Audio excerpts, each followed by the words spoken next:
Hello everyone, I thought I would give you an update on this blood sugar roller coaster that I've been seeing and observing since Sunday.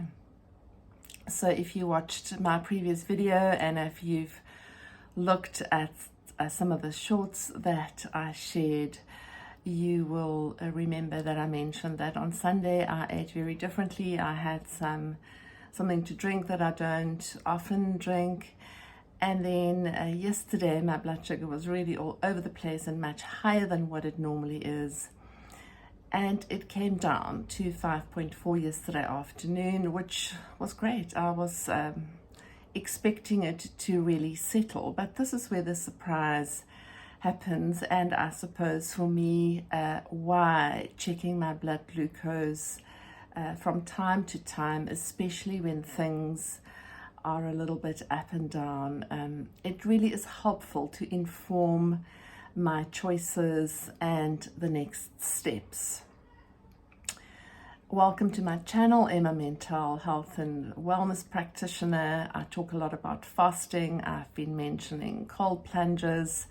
I specialize in nutritional therapy, and I've been particularly interested and passionate about fasting, intermittent fasting, and longer fasts. So here's what happened.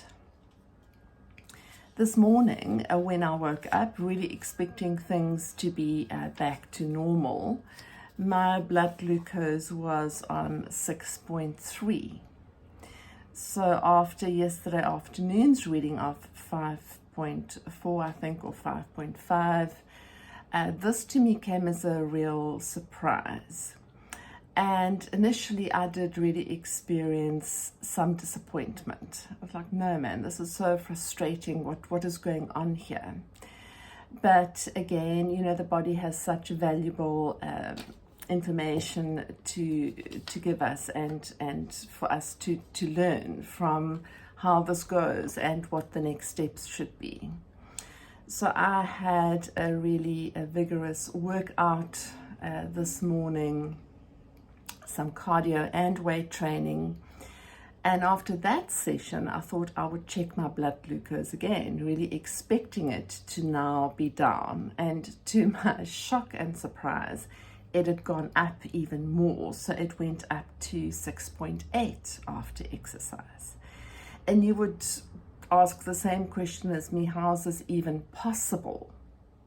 But when we understand what happens when we overeat sugar and glucose and carbohydrates, the body stores this because it cannot use it all up in one go. And especially for somebody like me, it will take, you know, a bit of time and a little bit of effort to normalize things. So this for me has been a very interesting journey, and I really had to look at the frustration that I was feeling and also the surprise. What that rise showed me this morning and after the exercise is that my body had now mobilized some of the glycogen stores where some of this excess glucose or sugar has been stored in the body. And especially with exercise, the body will try and go and find an immediate fuel source. And the preferred fuel source when we're eating carbohydrates and sugar would be to burn sugar first. It's not going to go into any other fuel source but sugar. So I then from exercise had a coffee, my usual morning coffee with some cream, some inulin. And I then went and did a cold plunge, which really centers me. It really helps me to just come back into my body and to find a place of complete calm, which is surprising, I know. And then after that, I measured again at about 2 p.m. and my blood glucose had now come down to 5.5. So again, feeling like things are back on track. I've had very little to eat today. I've had my apple cider vinegar and water quite a few times, very hot where I live. I've had water today, I've had some minerals, and I've had about 2 coffees. very, very little to eat. I planned to have a fast day. It wasn't quite a fast, but I suppose almost a fast. And I have just checked again now. So this is now 48 hours later, 48 hours after my Sunday eating, and very happy to show you that it's now on 5.1. So this for me is more of my optimal range, and even a little bit lower than that. So what do we do when we have these events where we're going to eat foods that aren't normally part of our eating? For me, testing my blood glucose has been a valuable tool. And what I realized today is that we can so easily be critical of our bodies.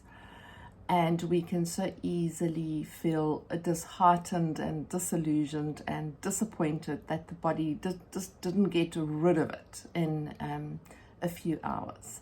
But for someone like me with insulin resistance, it's obviously a very different journey. And I've been reminded that we have to always come back to basics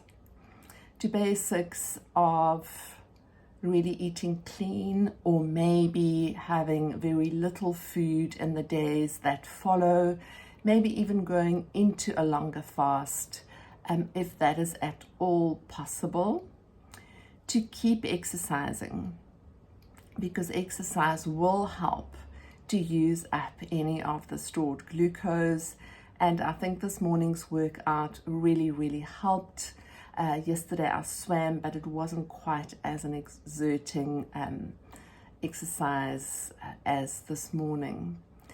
And then another very essential basic that I think and that I believe is hugely supportive for us, regardless of where we are at with a weight loss journey or a blood glucose journey, or diabetes or insulin resistance, is to really tune in, to go back to finding deep appreciation for your body, to thank him or her for her wisdom, to thank him or her for supporting us, and to find a quiet space where we can feel calm, where we can breathe properly, and to make sure that we hydrate properly. And to not just throw in the towel and say, oh, well, nothing is going in the right direction. So for me, the last 2 days are very much up and down, blood sugar roller coaster deluxe, has been to get back into where I can find something that is soothing and calm, and a very much a loving and an appreciative space, because we are, after all, also what we think and what we feel, not just what we eat and drink and how we sleep. So feeling deeply nourished with a routine or a ritual. And right now, I'm just giving my body the biggest thanks, like it knows what to do. But I have to be there in my support and in my appreciation for my health and my well-being. If you find this interesting, please leave a comment. Let me know where you are at. Please share, please subscribe, and let me know what you would like to know more about.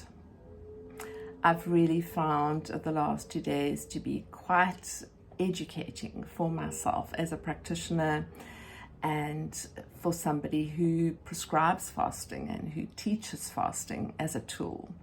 So I have to also be humbled at times when my body doesn't do exactly what I expected it to do, and to then find a strategy or to decide on what is the best next step.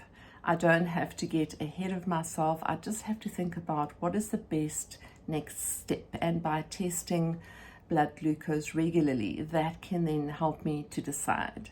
So I will let you know tomorrow where this has gone, and thank you for watching.